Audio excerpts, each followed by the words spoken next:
Bond yield और bond price में inverse relationship रहता है, लेकिन पहले हमें समझना है बॉन्ड प्राइस या बॉन्ड क्या होता है। देखो बॉन्ड क्या है, आप ऐसा सिंपली समझो, एक पीस ऑफ पेपर है जो गवर्नमेंट इशू कर रही है या कोई पब्लिक सेक्टर कंपनी इशू कर रही है।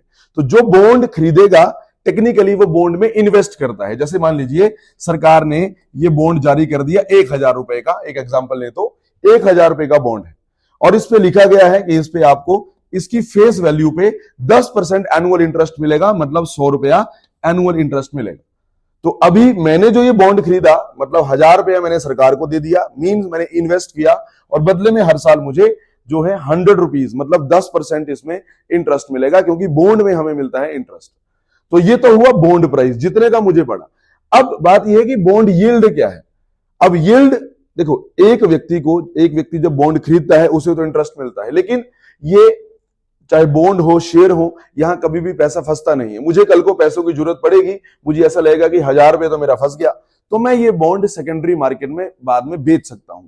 लेकिन सेकेंडरी मार्केट में ये बॉन्ड कितने का बेचूंगा वो डिपेंड करता है मार्केट में क्या परिस्थिति है। आप एग्जांपल मानो कि अगर मार्केट में रिसेशन का पीरियड चल रहा है, मतलब मार्केट में ग्रोथ नहीं है, तो लोग शेयर में ज्यादा पैसा नहीं लगाएंगे, क्योंकि ग्रोथ नहीं है तो शेयर्स में आपको डिविडेंड नहीं मिलेगा। उस केस में लोग जाते हैं, जो इन्वेस्टर्स हैं वो सेफ ऑप्शंस की तरफ जाते हैं, और बॉन्ड होता है सेफ ऑप्शन, क्योंकि आपको फिक्स इंटरेस्ट मिलता ही है, चाहे मार्केट राइज करे चाहे राइज ना करे।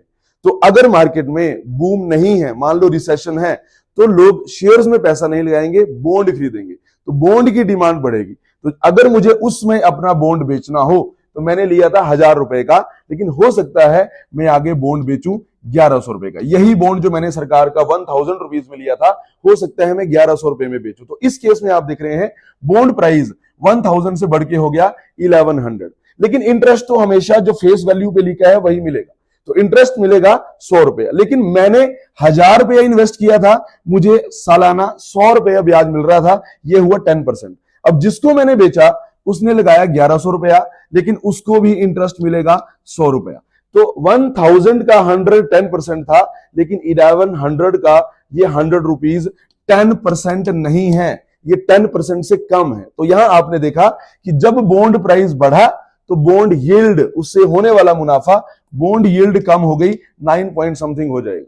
So this is the difference between bond price and bond yield, और ये इनवर्स रिलेशन रहता है दोनों के बीच में।